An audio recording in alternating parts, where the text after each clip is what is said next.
نو د ښځې سره په شپې ګپ شپ لګاو نو د ښځې سره به ډېره ازادي نه کې دا قانون دی ښځو سره به په طریقه ژوند تېری مدرسة البنات والا کسانو ته هم چې زنانو سره په طریقه ژوند تېری او تاسو ته هم نه به ډېره ازادي کې ولې ښځه خو نبي علیه السلام ناقص العقل او ناقص الدین ورته ویلي دي عقل او دین یې ناقص دي نو که ازادۍ ته دې راوسته بیا به ورسره ژوند تېر نه کې ازادي به نه کې او داسې تندې به هم ورته نه راتریو کې په محبت به ورسره خپل ژوند تېری ښکلی ژوند چې ډېر ازادي دې وکړم د کار ځان له وکړ او چې ډېر دې د ځان نه سوړ باچا جوړ کړه سوړ باچا نو هم دې ژوند ګران دی او ژوند دوه یاران یو بل سره ناست وو بجلیګر صاحب د خدای پاک وبخښي مړه سم ښکلي تقریر به یې کوو یاره داسې ترسکونې خبرې به یې کولې ترسکونې داسې ده که نه ده خبرې به د هر چا یو خپل مزاج یې که نه یار ګل سره چې ازغین هم خوند نه کوي اټکونه به یې ورکول خلکو له نو دوه یاران ناست وو نو یو وایي چې زما خو ښځه داسې ما نه یارېږي چې کور ته ننوځم که نه نو سترګې ښکته کړي بل وایي والله مونږ خو ته ګازر هم نه ښکاري مونږ خو چې ورشو سترګې را باندې راوباسي وایي دا تا هغه فارموله نه ده استعمال کړې چې کومه ما استعمال کړه وایي څه فارموله ده وایي د واده په لومبۍ شپه مې پیشو کوټه کې ګیره کړې چې ورغلم نو کوتک مې راواغېست نو پیشو مې نه واله غاړې مورګې مې والې او پیشو ټوپونه وال لاګاله مې پیشو له لاره ورکړه ووته بس ښځه حقه یارېدلې چې سړی غوسه ناک دی اوس هم یارېږي نو دی بل یارم د شپې پیشو یوړه او کوټه کې بنده کړه او چې څنګه ورننه چوکۍ ته یې ګوتې کړې اوس پیشو یو خوا ټوپونه و دې په چغې راوباسي بل خوا ښځه ورته په ارام کښېنه د پیشو د والو شپه دې تېره ده مونږ پېژندلی شنه نو ښځو سره به ازادي به نه کوې بس دا د شریعت مسله درته ویل ښځو سره ازادي به بالکل نه کوې او ښځه دې خاوند سره ازادي نه کوي د خاوند به قدر کوي عزت او احترام به کوي ازادي به دواړه یو بل سره نه کوي او ډېر هسې پرش مرش به کوي ګورې پرش پېژنې که دا چې بعد ګوره مار چې پرش مرش کوي که نه نو خلک تېرېږي او چې بنده چک ورکړي څوک یې مړ کړي ختم شي او دا هر یو دي نو پرش مرش به کوي او ډېر به ازادي هم نه کوي او په طریقه به ژوند تېری اړه به ګټې د ښځې په څه به ګټې نبي کریم صلی الله علیه وسلم په کور کې تشریف فرما دی عایشه بیبي سره جام دی وبس کی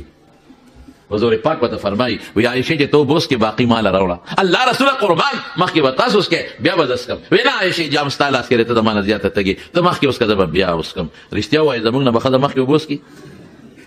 وایه که نه څکې شي نه سوال نه پیدا کړي چې ته ښځې ته وایې اوبه هغې سره لاس کړي او هغې ولیکه زه څکم بیا در وړم ماشاءالله دا څښا شونډې دې نیولې مردارې ته د ما مور شوې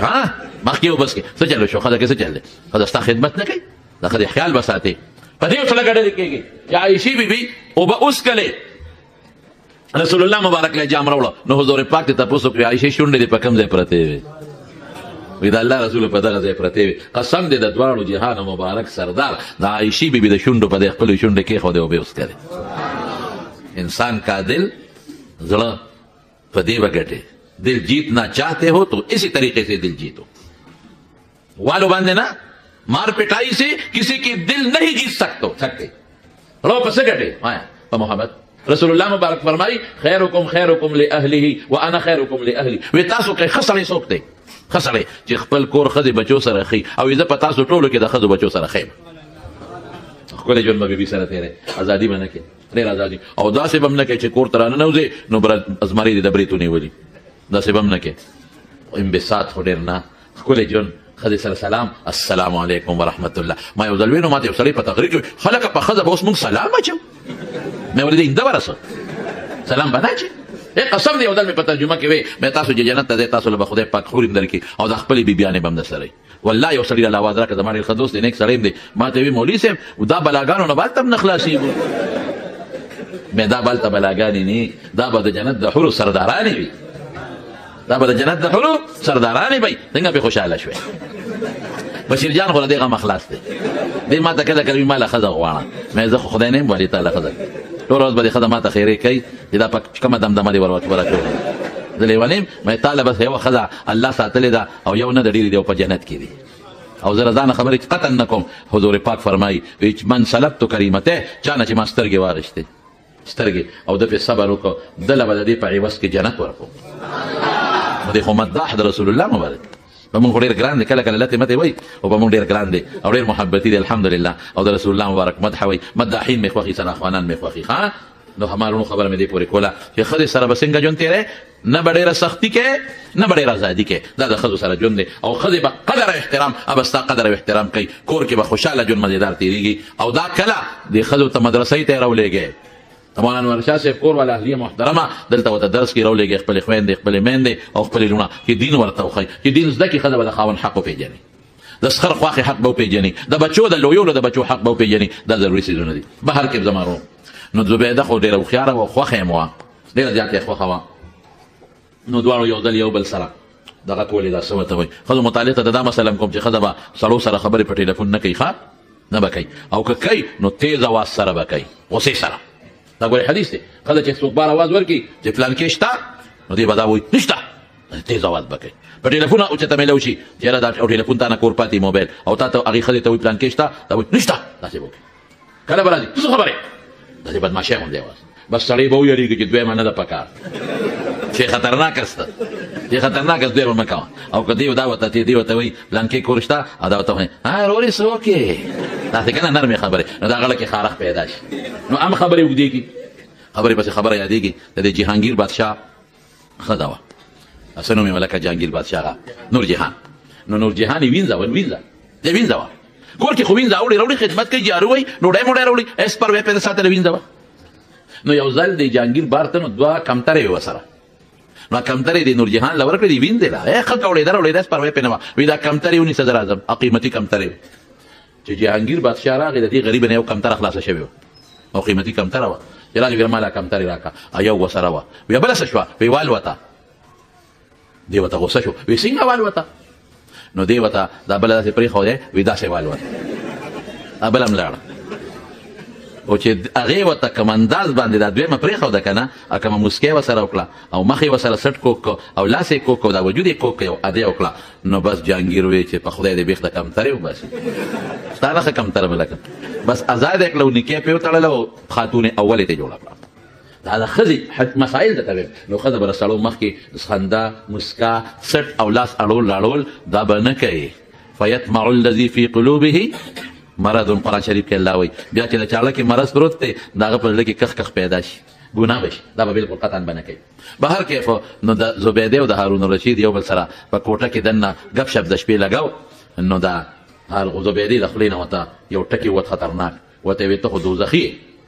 بس پوه نه کړه خولې نه ووتل. هارون الرشید ورته وایي زه دوزخي یم، وایي که زه دوزخي یم ته به ما په درېو طلاقو طلاق یې.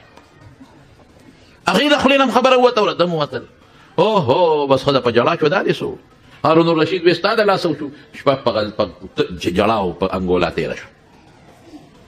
چې سار شو هارون الرشید خو ټول قاضیان،